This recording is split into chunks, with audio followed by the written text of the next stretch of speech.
سلیمان علیہ السلام کا ذکر ہے، وہ داؤد علیہ السلام کے وارث تھے، بیٹے تھے، اور انہیں پرندوں کی بولیاں سکھائی گئیں۔ جنات اور انسانوں کے لشکر کا ایک فوجی ڈسپلن کے ساتھ ان کے پاس حاضر رہتے تھے۔ وہ جو ان کا لشکر تھا نا، اس میں انسان بھی تھے، جن بھی تھے، اور اس کے اندر پرندے بھی تھے۔ ان کا لشکر تھا، وہ ہمیشہ ان کے پاس رہتے تھے۔ حضرت سلیمان علیہ السلام گزر رہے تھے تو ایک مقام سے آپ گزرے جہاں چیونٹیاں بڑی کثرت کے ساتھ تھیں۔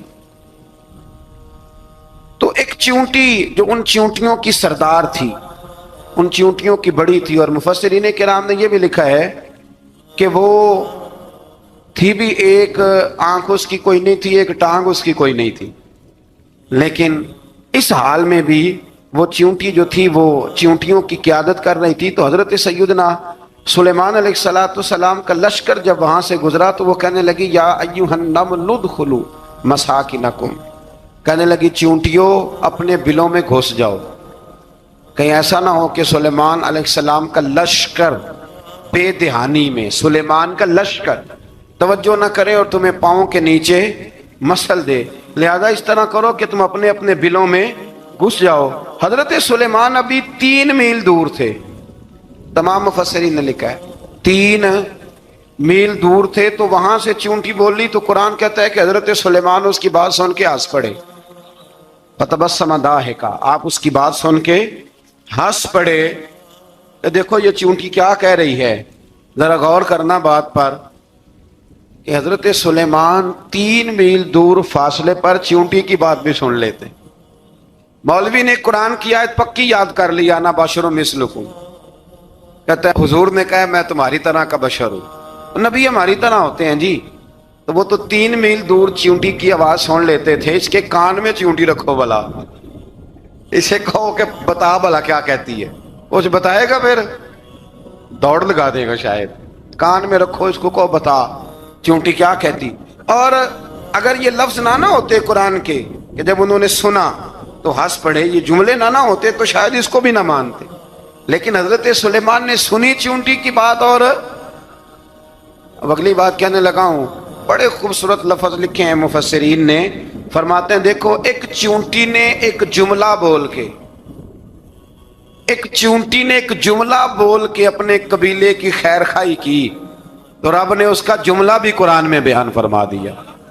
تو جو ساری زندگی لوگوں کو جملے بول بول کے کہے رب رسول کی طرف آ جاؤ، تو اللہ قیامت میں اس کی بات کو قائم نہیں فرمائے گا۔ جو بھی کسی کی خیر خواہی کرے وہ ایک جملہ بول کے کرے، اور ہو بھی چیونٹی، تو اگر اللہ اس کا ذکر قرآن میں باقی رکھتا ہے تو میں اور آپ اگر کسی کی خیر خواہی کریں گے تو انشاءاللہ ذکر باقی رہے گا۔ شرط یہ ہے کہ کریں خیر خواہی، خیر خواہی کرو کسی کی، ایک جملہ بول کے بھی کرو، چیونٹی بھی ہو تو اللہ قرآن میں ذکر باقی فرما دیتا ہے۔ تو اللہ تبارک و تعالیٰ نے اس بات کا ذکر قرآن مجید میں فرمایا، اس پر کئی کچھ لکھا ہے۔ اسی طرح سے ایک بات اور لکھی ہے ہمارے مفسرین نے کہ حضرت سلیمان ایک دن اسی طرح نکلے،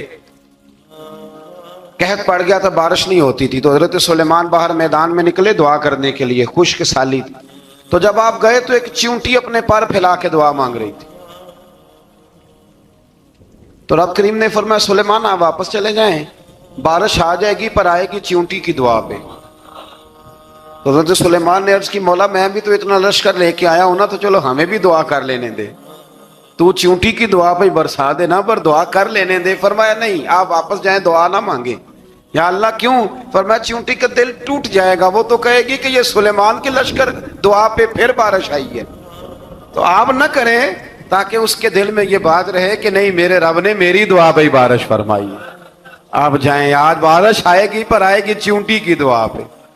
تو جو چیونٹی بارش کی دعا کرے قوم کے لیے، اللہ اگر اس کا ذکر قائم رکھتا ہے، تو جو اپنی قوم کے لیے ہدایت کی دعا کرے، اور کبھی کبھی گردن جھکا کے دیکھا کرو کہ دل میں رسول اللہ کی امت کا درد کتنا ہے۔ اگر کہیں حضور کی امت کا درد ہے تو پھر انشاءاللہ ذکر قیامت تک باقی رہے گا، پھر انشاءاللہ قیامت تک آنے والی نسلیں بھی آپ کا ذکر کرے گی اگر حضور کی امت کا درد سینے میں موجود ہے۔ اسی طرح سے پھر حضرت سلیمان کے لشکر میں نا ایک ہدہد نامی پرندہ بھی تھا، لشکر کا کارکن تھا پرندہ، ہدہد غائب تھا۔ تو حضرت سلیمان کہنے لگے کدھر گیا وہ ہدہد؟ نظر نہ آ جایا سخت سزا دوں گا. یہاں تو کوئی اچھی خبر لائے گا، چونکہ وہ ہدہد پرندہ جاتا تھا تو خبریں لا کے دیتا تھا، ورنہ سزا دوں گا. اتنی دیر میں ہدہد بھی آ گیا. تو یہ پرندے جو کارکن ہوتے ہیں بڑے سیانے ہوتے ہیں، کبھی بندہ ناراض ہو تو صحیح خبریں لے آتے ہیں. تو صحیح خبر لے کے آ گیا.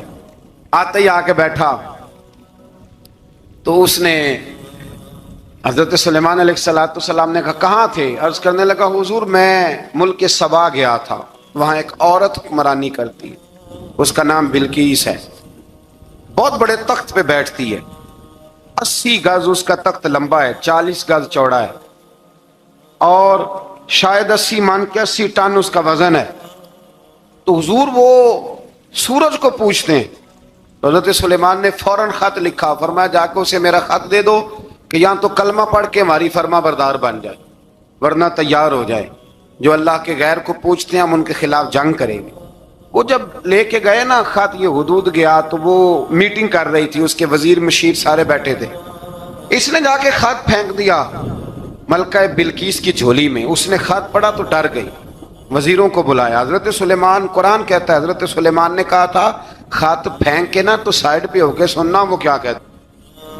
بندوں کے لیے منع ہے، پرندوں کے لیے جائز ہے.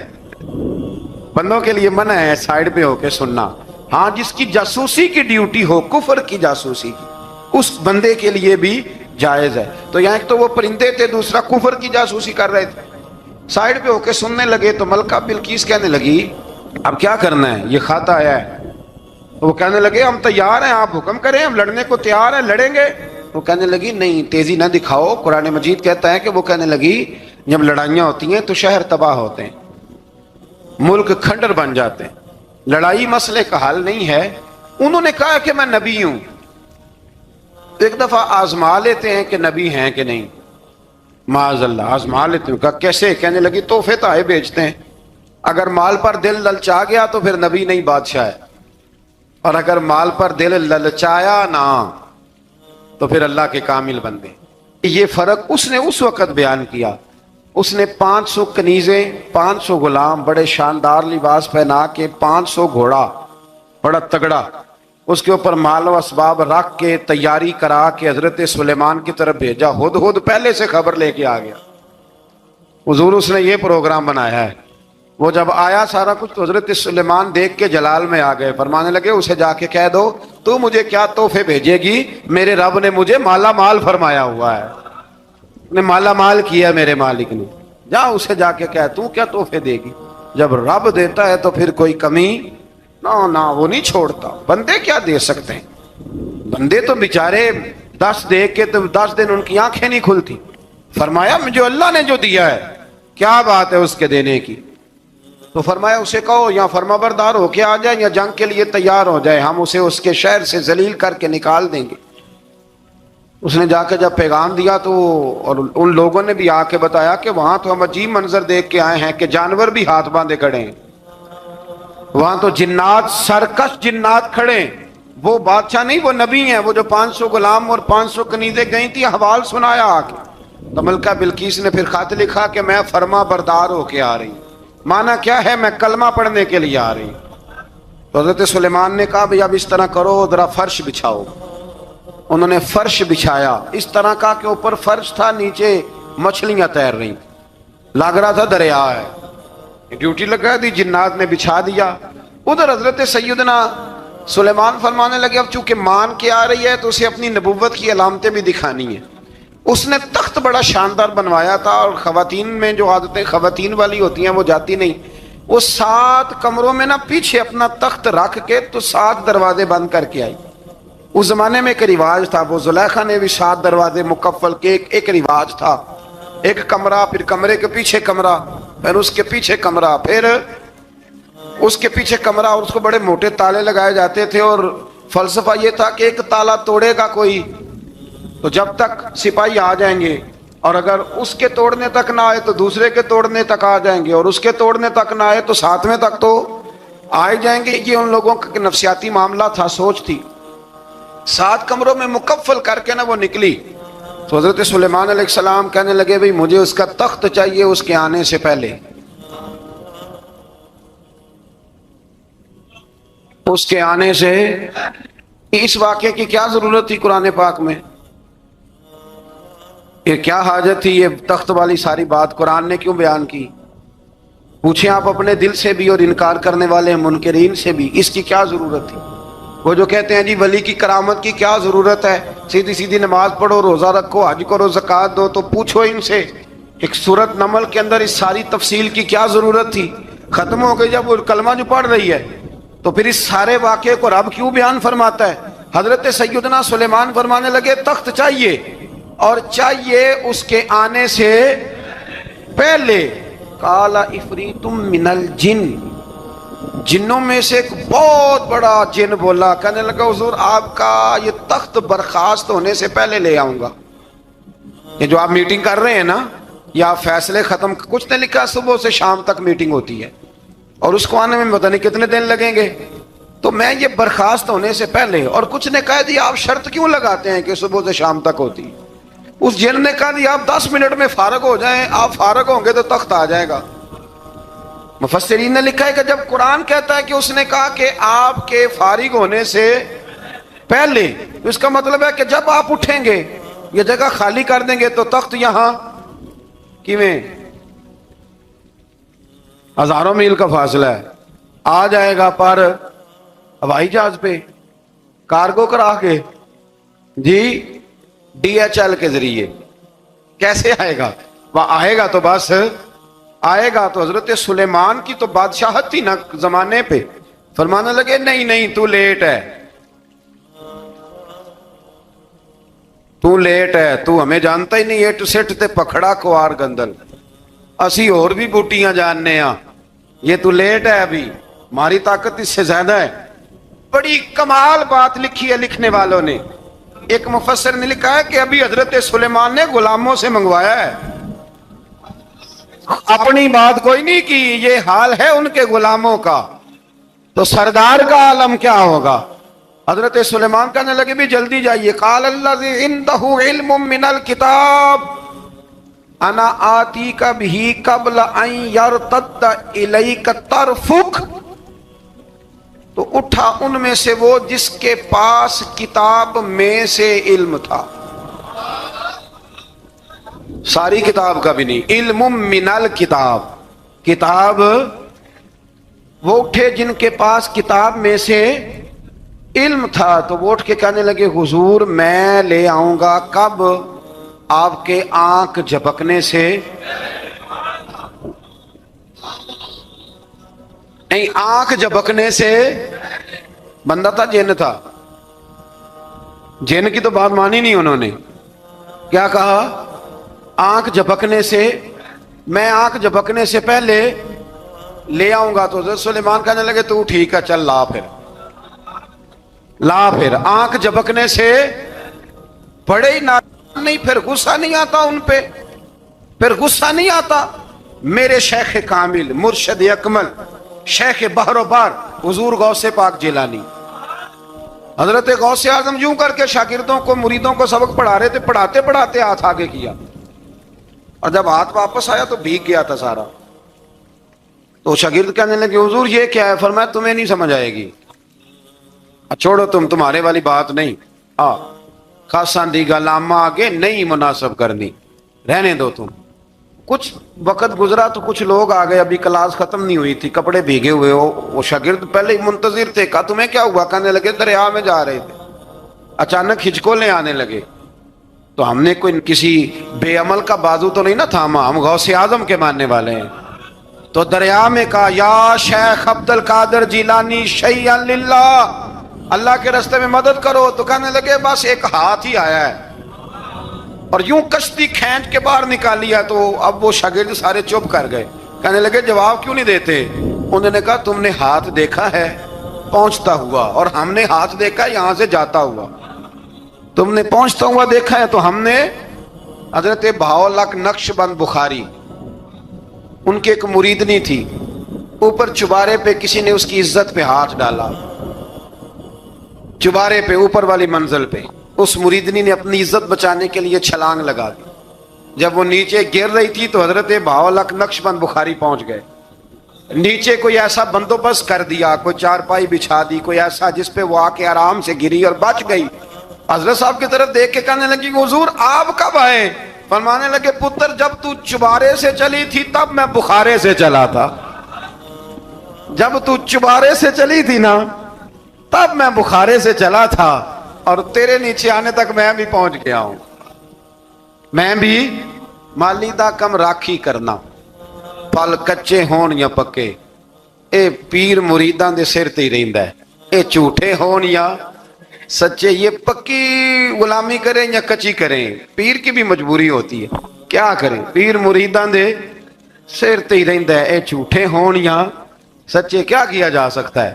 لیکن نا نافرمان بیٹے کا بھی تو جائیداد میں حصہ ہوتا ہے نا، نافرمان بھی ہو تو جائیداد میں حصہ تو، چلو باپ ناراض رہے گا تو اللہ ناراض رہے گا بات الگ ہے، پر جائیداد کا حقدار تو ہے نا، چاہے نافرمان ہی ہے۔ پیر مریداں دے سر تے ہی رہندا ہے، اے جھوٹے ہون یا۔ پھر وہ تخت آ گیا، حضرت سلیمان سے پوچھا یہ کیا ہے؟ قال ھذا من فضل ربی، فرمانے لگے کچھ بھی نہیں۔ حضرت سلیمان کہنے لگے یہ میرے رب کا فضل ہے۔ شاید سب مفسرین نے بڑی بڑی باتیں کی ہوں، پر یہاں ایک قاضی ثناء اللہ پانی پتی رحمت اللہ علیہ کا فقرہ میں پڑھ رہا تھا، بڑا مزہ آ رہا تھا۔ قاضی صاحب فرمانے لگے اس آیت پہ، قاضی صاحب کہتے ہیں جن پر نرا فضل تھا، ھذا من فضل ربی، نرا فضل، فرمایا ان کی تو اتنی طاقت ہے کہ وہ ہزاروں میل دور سے 80 گز لمبا 80 گز چوڑا تخت آنکھ جھپکنے سے پہلے لے آتے ہیں، اور جن کے بارے میں اللہ فرماتے ہیں وَبَشِّرِ الْمُؤْمِنِينَ بِأَنَّ لَهُم مِّنَ اللَّهِ فَضْلًا كَبِيرًا، فرمایا محبوب اپنے غلاموں کو خوشخبری دے دیں، باقیوں پہ نرا فضل تھا، ان پر تو فضل کبیر ہے، ان پر تو بڑا ہی فضل ہے اللہ کا۔ تو فرمایا جن پر فضل کبیر ہو، ایک نہیں، اس پر میں بڑے دلائل دے سکتا ہوں، کرامات اولیاء پر میں بڑے ہی دلائل دے سکتا ہوں، بڑے۔ غوث اعظم رضی اللہ تعالیٰ عنہ کے پاس بادشاہ آیا تو کہنے لگا پیر تب مانوں گا جب سیب کھلائیں گے، سیب کا موسم ہی نہیں تھا۔ تو حضرت صاحب آتے ہی اسے کہنے لگے اب تو میری ولایت کو سیبوں پہ تو نہ تول، اب سیب کھلائے تو ولی یا نہ کھلائے تو ولی کوئی نہیں، یہ تو اب میری ولایت کو سیبوں پہ تو نہ تول۔ تو حضرت صاحب نے یوں ہاتھ اٹھایا تو اللہ نے 2 سیب عطا فرمائے۔ تو وہاں جملہ ہے حضور غوث اعظم کا، فرمانے لگے اگر اللہ حضرت مریم سلام اللہ جو بنی اسرائیل کی ولیہ ہیں، ولی ہے نا، وہ نبی تو نہیں نا، عورت نبی نہیں ہو سکتی، فرمایا اگر اللہ انہیں بغیر موسم کے پھل دے سکتا ہے میں تو محمد عربی کا نوکر ہوں۔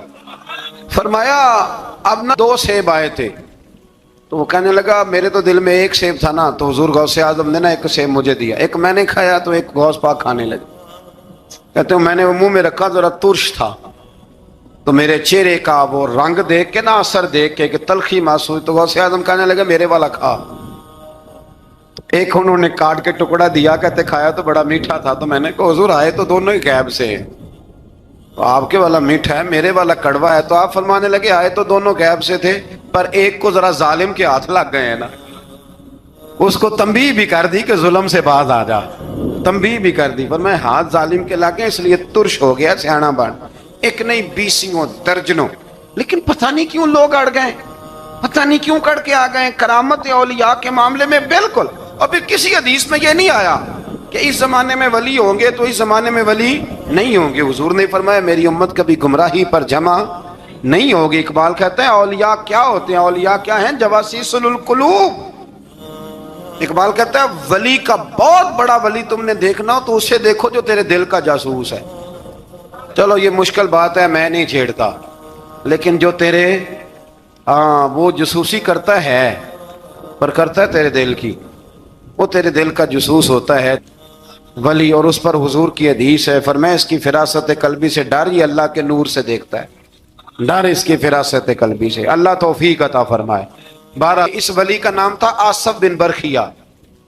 آصف بن برخیہ جی حضرت سلیمان کے وزیر تھے۔ وہ آئی ملکہ بلقیس، اور جب وہ آئی نا تو اس نے دیکھا کہ یہ تو آگے سامنے حضرت سلیمان بیٹھے ہیں، اور جو رستہ ہے نا درمیان میں وہ فرش ہے کہ دریا ہے سمجھ نہیں آ رہی، تو اس نے نا اپنا یوں کر کے اوپر کپڑا اٹھانا شروع کر دیا کہ نیچے پانی ہے، تو حضرت سلیمان کہنے لگے چلتی آ، نیچے کچھ بھی نہیں۔ اس نے پیر رکھا، نیچے مچھلیاں بھی تیرتی جا رہی تھیں. حضرت سلیمان علیہ السلام، آج بھی اللہ نے توفیق دیا نا، لوگوں نے اس طرح کی تعمیرات بعد میں کی ہیں، لیکن اس کے موجد، اس کے پہلے بنانے والے حضرت سلیمان ہیں اللہ کی دی ہوئی توفیق سے. تو وہ ملکہ آپ کے پاس آئی، پھر وہ آپ کی فرما بردار ہو گئی. اور بعد مفسرین نے یہ لکھا ہے کہ اس نے جب کلمہ پڑھا تو پھر اس کا نکاح بھی حضرت سلیمان سے ہوا. حضرت سیدنا لقمان اپنے بیٹے کو نصیحت کرتے ہیں، اور قرآن مجید نے سورہ لقمان کے اندر آپ کی ان نصیحتوں کا ذکر فرمایا ہے. اللہ کریم نے ارشاد فرمایا کہ حضرت لقمان، ان کی جو بات انہوں نے اپنے بیٹے کے ساتھ کی، فرمایا وَلَا تُصَعِّرْ خَدَّكَ لِلنَّاسِ، اے میرے بیٹے لوگوں کے ساتھ اپنے رخ کو نہ پھیرا کر، غرور کے ساتھ اپنے لب و لہجے کو پھیر نہ لیا کر لوگوں کی طرف سے. اور وَلَا تَمْشِي فِي الْأَرْضِ مَرَحًا، اور زمین پر اکڑ اکڑ کے نہ چلا کر. تکبر کے ساتھ اپنے لب و لہجے کو لوگوں سے پھیر نہ لیا کر، اور زمین پر اکڑ کے بھی نہ چلا کر. جناب لقمان اپنے بیٹے کو نصیحت فرما رہے ہیں، اور اللہ نے اس کا ذکر قرآن مجید میں فرمایا ہے. اسلام ہماری تربیت کرتا ہے ہر موقع پر، اور ہمیں اسباق پڑھاتا ہے زندگی ساری گزارنے کے لیے. انسان کی بات کا دوسرے پر بڑا اثر ہوتا ہے، لیکن اس کی بات کے ساتھ ساتھ اس کے لہجے کا بھی بڑا اثر ہوتا ہے. کھانے کا بھی بڑا اثر ہے، لیکن کھانا آپ کس برتن میں رکھ کے دے رہے ہیں اس کا بھی بڑا اثر ہے. آپ نے کھانا کس طرح سجایا ہے، کس جگہ کسی کو بٹھایا ہے، اس کا بھی بہت زیادہ اثر ہے. اسلام یہ کہتا ہے کہ آپ کا جو لب و لہجہ ہے وہ ہمیشہ اچھے اخلاق والا ہونا چاہیے. لہجے جو ہوتے ہیں نا، لہجے، لب و لہجہ، وہ بڑی تاثیر رکھتا ہے، بڑا اثر رکھتا ہے. چھوٹا سا بچہ ہوتا ہے، دودھ پیتا ہے، ابھی نونہال بچہ ہے چھوٹا سا، ابھی اسے پتہ نہیں ہے کہ کون سی بات کا کیا معنی ہے. اسی بچے کے آپ نے گال پہ محبت کے ساتھ ہاتھ پھیرا تو وہ ہنس دیتا ہے، لیکن اگر آپ غصے کے ساتھ اس کی گال پہ ہاتھ لگاتے ہیں تو وہ رو دیتا ہے. آپ میری بات کو سمجھیں گے، ابھی اس کو لفظوں کے مفاہیم کا نہیں پتا، معانی سے ابھی وہ آگاہ نہیں ہے، معنی نہیں جانتا، پر آپ نے کس لہجے کے ساتھ اس سے پیار کیا یہ اسے پتا ہے. یہ جو لہجہ ہوتا ہے نا، لہجہ، اخلاق آپ کا، یہ بڑا اثر کرتا ہے. آپ نے گفتگو کی، لیکن اس گفتگو میں آپ کا انداز کیا تھا، لب و لہجہ کیا تھا. کچھ لوگ کہتے ہیں میں نے کوئی غلط بات کی ہے، بالکل ٹھیک بات کی ہے. بھئی آپ کی بات ٹھیک تھی، پر آپ کا انداز ٹھیک نہیں تھا. جہاں بات ٹھیک ہونا ضروری ہے نا، وہاں انداز ٹھیک ہونا بھی بڑا ہی ضروری ہے. آپ کے لہجے کا خوبصورت ہونا اور آپ کے لفظوں کا حسین ہونا بھی بڑا ہی ضروری ہے. اگر آپ تھوڑا سا معاشرے میں غور کریں تو کچھ لوگ ایسے ہیں جو طبعاً ہی بیچارے دنیا میں آئے ہی شکوہ کرنے کے لیے. ان کے لہجے سے نہ ترش روئی برستی ہے، تلخی ہے. وہ جی میں فلاں آدمی کے پاس گیا تو اس نے میری بات نہیں سنی، فلاں شخص سے میری ملاقات ہوئی، میں نے وقت گزارا پر وہ بندہ ٹھیک نہیں نکلا، فلاں کے ساتھ میں آگے بڑھنا چاہ رہا تھا پر میرے معاملات چل نہیں سکے. تو بھئی آپ دوسروں کو ناپتے اور تولتے رہے، آپ کو یہ دیکھ لینا چاہیے تھا کہ آپ کا انداز فکر ہی کہیں غلط نہ ہو. لہجے، اخلاق، یہ آپ کے لفظوں سے بھی زیادہ اثر بعض اوقات رکھتے ہیں. کسی نے کہا تھا کہ میرے لہجے میں غرور آیا تھا، اس کو حق تھا کہ شکایت کرتا تھا. میرے لہجے میں کچھ ایسا کہ جس پہ وہ بیچارہ پریشان ہو گیا، اب اس کا حق بنتا تھا وہ اس پہ شکایت کرتا.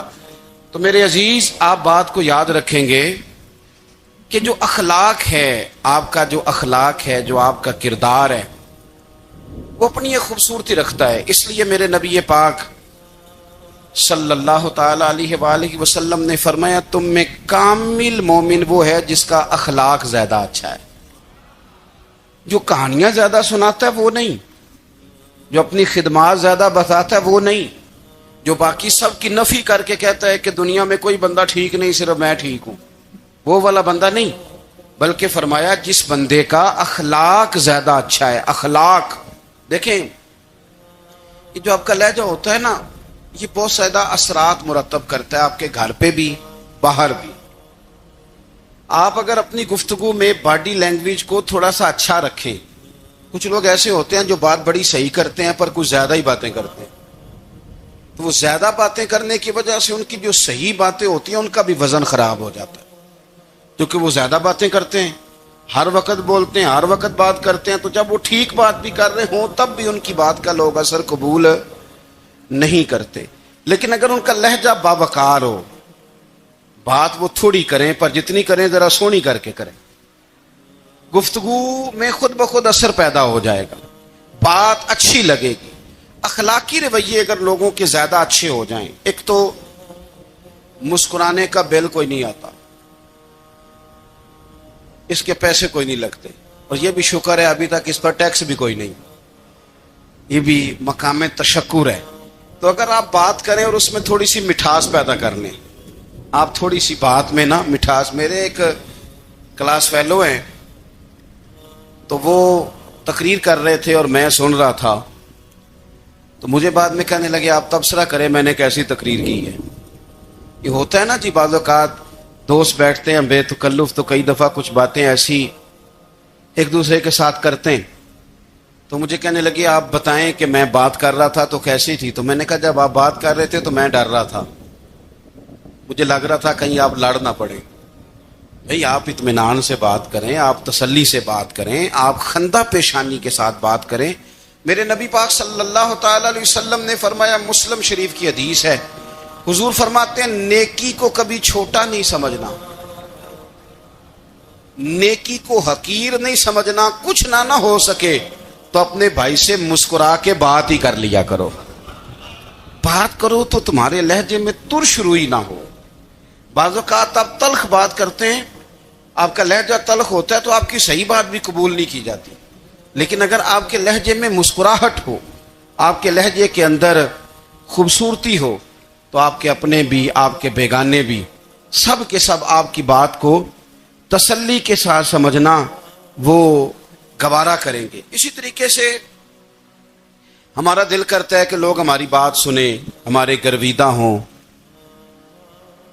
ہم جو پیغام دینا چاہتے ہیں وہ پیغام لوگ اچھے طریقے سے قبول کریں، اس پر لوگوں کی توجہ زیادہ ہو، یہ ہمارا شوق ہوتا ہے۔ دنیا میں اب تو فیمس ہونے کا شوق بڑا بڑھ گیا ہے، اب بڑا بڑھ گیا ہے۔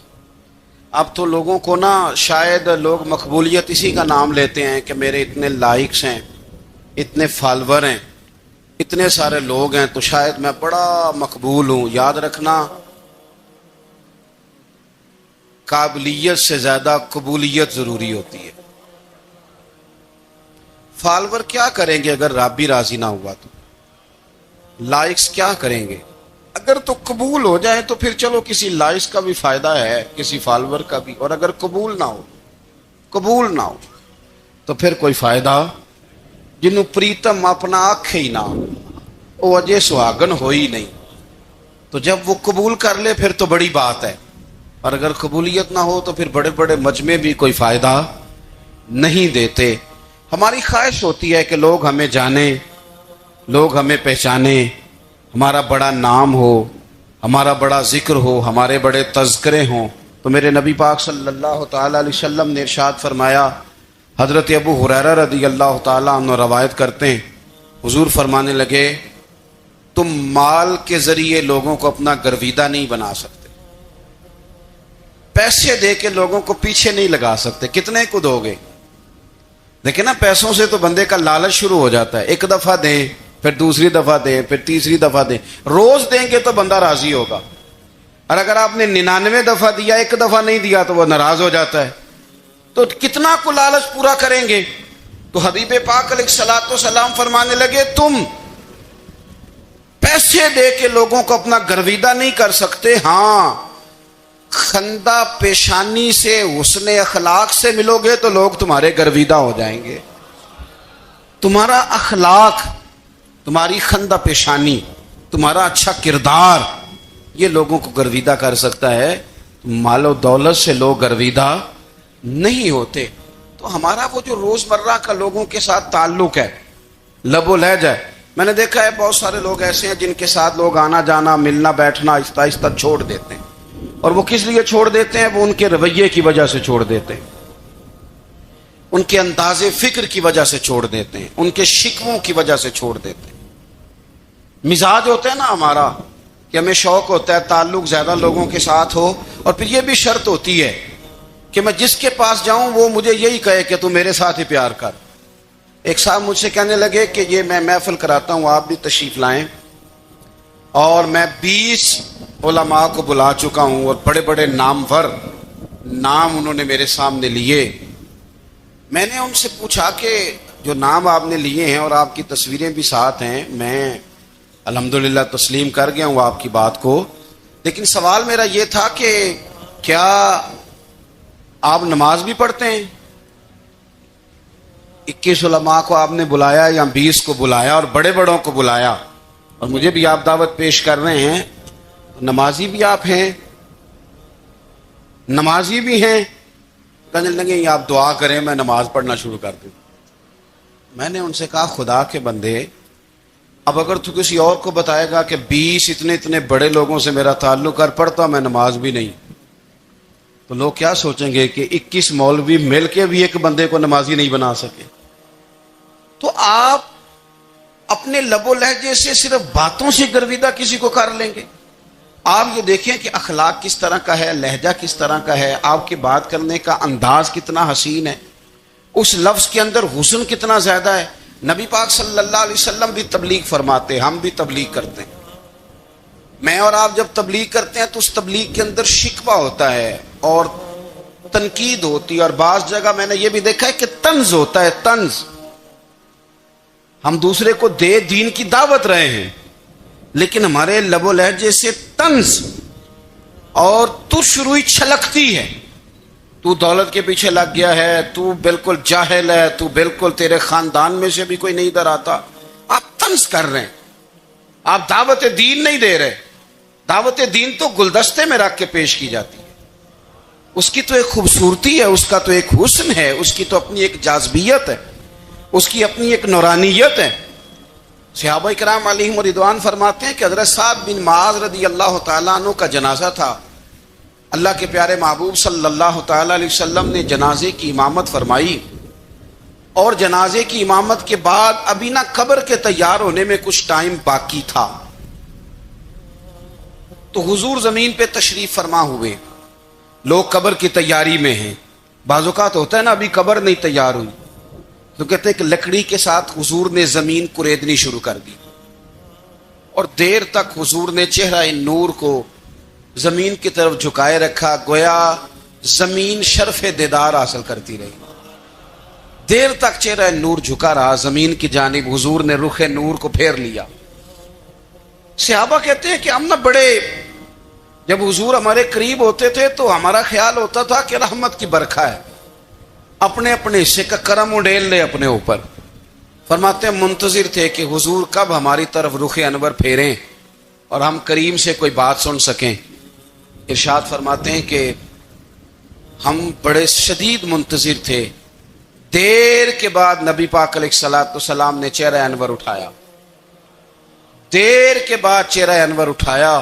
یہ دیکھیں تبلیغ ہو رہی ہے، اور جب حضور نے چہرہ انور اٹھایا تو آنکھوں میں آنسو تھے،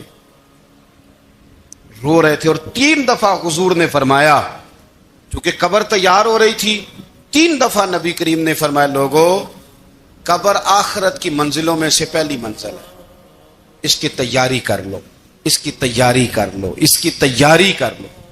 3 دفعہ حضور نے یہ جملے دہرائے. کیوں؟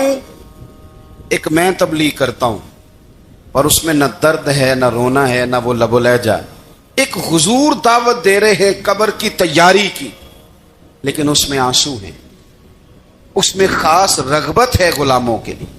تو اپنی زندگی کے اندر جو ہمارا انداز تکلم ہے، ہمارا انداز گفتگو ہے، میں کہا کرتا ہوں کہ ہم نا دین کے لیے جب کلام کر رہے ہوتے ہیں تو شدت ہوتی ہے ہمارے جملوں کے اندر. بعض مقامات شدت کے ہوتے ہیں. آپ جہاد کی بات کر رہے ہیں, ناموس رسالت کی بات کر رہے ہیں, تو کسی جگہ آپ کے لب و لہجے کے اندر شدت کا ہو جانا برا نہیں ہے, بلکہ وہ اچھا ہے. لیکن میرے عزیز, ہر وقت ہی کچھ لوگ تلخ ہیں. انہیں کسی وقت بھی آپ ان سے ملاقات کر لیں, وہ لوگ آپ کو پریشان ہی نظر آئیں گے. حضرت سیدنا عبداللہ ابن عمر رضی اللہ تعالیٰ عنہ روایت کرتے ہیں کہ نبی پاک صلی اللہ تعالیٰ علیہ وآلہ وسلم نے ارشاد فرمایا کہ جنت میں ایسے بھی کمرے ہوں گے, جنت میں کچھ ایسے کمرے, کچھ ایسے مکانات بھی ہوں گے کہ باہر کھڑے ہوں گے تو اندر نظر آئے گا, اور اندر کھڑے ہوں گے تو باہر نظر آئے گا. یعنی ایک تو تم آئینے لگاتے ہو نا, وہ دیواریں اتنی شفاف ہوں گی کہ اندر باہر سے ان کا حسن دکھائی دے گا. حضرت سیدنا مالک اشعری رضی اللہ تعالیٰ عنہ بیٹھے تھے, کہتے ہیں میں نے فوراً عرض کی حضور وہ ملیں گے کس کو؟ وہ جو اتنے حسین گھر ہوں گے کہ دیواریں ہی شیشے کی محسوس ہوں گی, اندر باہر سے حسن کے جلوے دکھائی دیں گے, حضور وہ ملیں گے کسے؟ اللہ کے پیارے محبوب علیہ السلام نے فرمایا وہ اس کو ملیں گے جو گفتگو اچھی کرے گا, جو گفتگو اچھی کرے گا, لب و لہجہ اخلاق والا ہوگا, گفتگو اچھی کرے گا, لوگوں کو کھانا کھلائے گا, اور جب لوگ سو رہے ہوں گے تو وہ اٹھ کے اپنے رب کی عبادت کرے گا. اس شخص کو وہ مکانات ملیں گے جن کی دیواریں آئینے کی مانند ہوں گی, جن کا حسن تازہ ہوگا, جن کو اللہ تبارک و تعالیٰ نے اپنے فضل سے مزین کیا ہوگا, سنوارا ہوگا. ہم اگر تھوڑی سی توجہ کریں نا, کئی دفعہ وقت گزر جاتا ہے, لہجہ نہیں بھولتا, لہجہ یاد رہتا ہے. آپ تو 2 منٹ کے لیے غصے میں تھے نا, تو آپ نے کوئی بات کر دی کسی غریب کو, کسی شخص کو, آپ غصے میں تھے, آپ نے کہہ دیا, اس بیچارے نے سن لیا, لیکن وہ باتیں اسے سونے نہیں دیتی, بار بار یاد آتی. کوئی آپ کے ساتھ تلخ کلام کر دے نا, کبھی تلخ گفتگو کر دے, بندہ جب سامنے آتا ہے وہ باتیں یاد آ جاتی, تکلیف ہوتی ہے. اور وقت گزر جاتا ہے, لڑائیاں ہمیشہ چل نہیں سکتی. لڑائی کتنی دیر کی ہوتی ہے؟ 1 دن کی, 2 دن کی. قتل بھی ہوں تو اگر قاتل کو پھانسی بھی ہو جائے تو پھانسی کے بعد بالآخر لڑائی تو ختم ہو ہی گئی نا. لڑائی ہمیشہ چلتی, تلخی ہمیشہ چل سکتی نہیں. تلخی روٹین میں چلنے والا سکہ, کوئی سکے روٹین میں چلتے وقتی ہوتے. یہ جو غصے کا لب و لہجہ ہے, تلخی کا سکہ, یہ بھائی روٹین میں نہیں چلتا, اس نے ایک نہ ایک دن ختم ہو جانا ہے. روٹین میں پیار ہی چلتا ہے. حضرت جابر ابن عبداللہ کہتے ہیں حضور پہلے دن مدینہ منورہ آئے, میں زیارت کے لیے گیا تو میں نے مسکراتے دیکھا. 10 سال میں دیدار کرتا رہا, اور وصال سے چند دن پہلے بھی میں نے زیارت کی تو مدینے والے محبوب کو مسکراتے ہوئے ہی دیکھا ہے. یہ جو آپ کا لب و لہجہ ہے نا, اخلاق والا, حسن والا, مسکرانے والا, یہ لب و لہجہ نا ذرا لمبا چلتا ہے. یہ روٹین ہے, یہ روز چلے گا. یہ سکہ وہ ہے جو رائج الوقت رہتا ہے, یہ کبھی بھی ختم ہونے والا یہ خزانہ ہے. تو یہ جو آپ کا تلخ لب و لہجہ ہے, یہ روٹین نہیں. عارف رومی رحمۃ اللہ علیہ فرماتے ہیں کہ مثال دینے کے لیے بات سمجھاتے ہیں. فرماتے ہیں ایک شخص جنگل میں لکڑیاں کاٹنے جایا کرتا تھا تو شیر سے دوستی ہو گئی, یعنی ڈائریکٹ بادشاہ سے دوستی ہو گئی. اور بادشاہ بھی وہ جو جنگل کا بادشاہ ہے, جنگل کے بادشاہ سے دوستی ہو گئی. اب وہ لکڑہارا غریب آدمی تھا, لکڑیاں تو کاٹنی ہوتی تھی, تو وہ جنگل کا بادشاہ اعلان کر دیتا جانوروں کو کہ میرا دوست آیا, ایک تو کوئی تنگ نہ کرے, اور دوسرا یہ کہ سب لوگ مل کے اس کے ساتھ تعاون کریں. کبھی کوئی جانور لکڑیاں اکٹھی کراتا, کبھی کوئی اپنی پشت پہ گدھا, بیل, گھوڑا, خچر رکھ کے وہ لکڑیاں باہر چھوڑنے آتا. اب اس کی بڑی دھوم مچ گئی جنگل کے اندر. لکڑہارا مزدور تھا, وہ بادشاہ سے دوستی کر کے بادشاہ ہی بن گیا. وہ گھر آ کے نا بیوی کو اکثر بتاتا کہ میرا ایک دوست ہے, میں جاتا ہوں تو ساری پہلے ہی مخلوق کھڑی ہوتی ہے میرے استقبال کے لیے. دوستی جو بڑے سے ہو گئی ہے. بنا ہے شاہ کا مصاحب تو پھر یہ ہے اتراتا, وگرنہ شہر میں غالب کی آبرو کیا ہے. ہمیں تو پوچھتا ہی کوئی نہیں، یہ تو بنا ہے شاہ کا مصاحب تو پھرے ہے اترا تھا، وگرنہ شہر میں غالب کی آبرو کیا ہے۔ تو وہ لوگوں کو بتاتا، بیوی کو بھی بتاتا، دوست ہے، تو بیوی کہنے لگی اتنے تو تعریفیں کرتا، یہ نہیں بتایا کہ وہ جنگل کا شیر ہے، بس نیرا دوست بتا دیا۔ بیوی کہنے لگ گئی کہ تو اتنا جو اس کا ذکر کرتا ہے تو کسی دن بلا نا، بلا کسی دن تاکہ اس کی دعوت کریں۔ اب اس نے پھر نہ اس کو پردے میں رکھا، کیا کہتے ہیں آج کل، سرپرائز دینا ہے، مگر سرپرائز دینا ہے جی، پردے میں رکھا کہ وہ شیر ہے۔ تو وہ بلا لیا گھر، اب اس کے لیے کچا گوشت، ظاہر ہے شیر نے کچا گوشت دکھانا تھا۔ وہ کہنے لگی پکانا کس طرح کا ہے؟ وہ کہنے لگا جب وہ آئے گا پھر بتاؤں گا۔ اب وہ کچا گوشت 2-3 بکرے ذبح کر کے ڈال دیے، وہ آ گیا شیر۔ اور پھر امی کہتے ہیں جب وہ آیا نا تو اس کی بیوی نے دیکھا، اس نے ایک سخت جملہ کہہ دیا، کہنے لگی اوہو میں سمجھی تھی پتہ نہیں کون ہے، اس طرح کے درندے تیرے یار ہیں، کتے بلے دوست بنائے ہوئے ہیں، یہ کیا بات ہوئی؟ خیر وہ شیر نے سن لیا، گوشت کھایا، وہ چلا گیا۔ اگلے دن لکڑ آ رہا، لکڑیاں کاٹنے گیا تو شیر نے ملاقات کرتے ہی لکڑ آرے سے کہا کہ یہ نا کلاڑی اٹھا اور میری پشت پہ نا ایک زخم کر دے۔ اس نے کہا نہیں میں یہ کام نہیں کرتا، تو میرا دوست ہے۔ اس نے کہا سن بھائی، میں نے پیار سے کہا ہے تو مان جا، ورنہ میں ہوں شیر، میں نے تجھ سے منوا ہی لینا ہے، میں کوئی تکلیف دوں گا مناسب نہیں، تو کر۔ اس نے کلاڑی اٹھائی اور اس کی پشت پہ ایک زور سے زخم لگا دیا، خون بہنے لگا۔ اس نے کہا تو نے آج کے بعد آنا ہے، لکڑیاں کاٹنی ہے، تجھے کوئی کچھ نہیں کہے گا، بس یہ ایک حکمت تھی جو میں نے کیا ہے۔ قصہ مختصر، وہ آتا رہا، لکڑیاں ملتی رہیں، خدمت بھی ہوتی رہی، 6-8 ماہ گزر گئے۔ ایک دن شیر اس سے کہنے لگا یہ میرے ذرا بال اٹھا کے دیکھ، وہ جو تو نے زخم لگایا تھا وہ کہاں پہ ہے؟ اس نے وہ بال اٹھا کے دیکھا تو زخم ملا ہی نہیں، کئی جگہ پہ ٹٹولا کا یار یہاں تھا یہاں تھا یہاں تھا۔ شیر نے پھر کیا کمال ہی جملہ کہا، اس نے کہا کہ وہ جو کلاڑی کا زخم تو نے لگایا تھا نا وہ مکمل ہو گیا، لیکن تیری بیوی کا جو لہجہ تھا اور اس کی جو تلخی تھی وہ آج تک میرے ذہن میں موجود ہے، وہ ابھی بھی مجھے تکلیف دیتی ہے۔ تو بات سوچتا ہوں مجھے اس نے درندہ کہا، اس نے میرے بارے میں اتنے کچے اور کمزور اور سخت جملے کہے، تو وہ بات مجھے بھولتی، وہ آج بھی میرے ذہن میں اسی طرح گونجتی ہے۔ تلخ جملے جو اس نے کہے اور خوفناک جو انداز اس نے اختیار کیا، وہ بات مجھے کبھی بھی بھولتی۔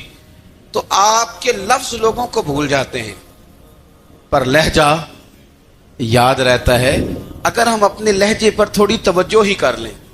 کچھ لوگ کہتے ہیں جی میرا جی روٹین ہی یہ ہے بات کرنے کی، تو یہ یاد رکھنا کسی وقت ایسا بھی ہوتا ہے کہ شیر کو سوا شیر مل جاتا ہے، پھر ایسا نہ ہو کہ آپ کی تلخی کی جواب میں کوئی اس طرح کی تلخی ہو کہ پھر آپ اس کو کبھی بھلا نہ سکیں۔ اللہم صلی علی سیدنا و مولانا محمد، اللہم صلی علی سیدنا و مولانا محمد۔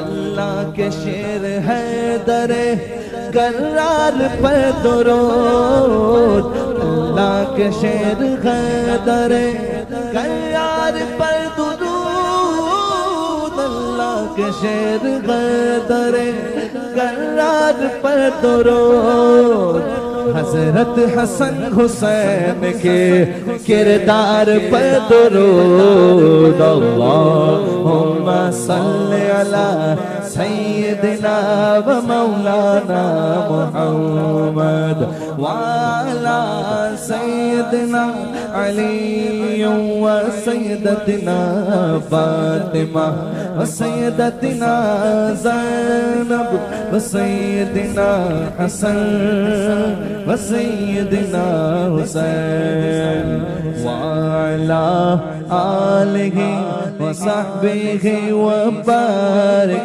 وسلم۔ زینب کی بارگاہ میں زینب کی بارگاہ میں میں زینب کی بارگاہ میں سلام نیاز ہے زینب کی بارگاہ میں سلام نیاز ہے جو مرتضیٰ کی لاڈلی زہرا کا ناز ہے اللہم صلی علی سیدنا و مولانا محمد وعلی سیدنا علی و سیدتنا فاطمہ و سیدتنا زینب و سیدنا حسن و سیدنا حسین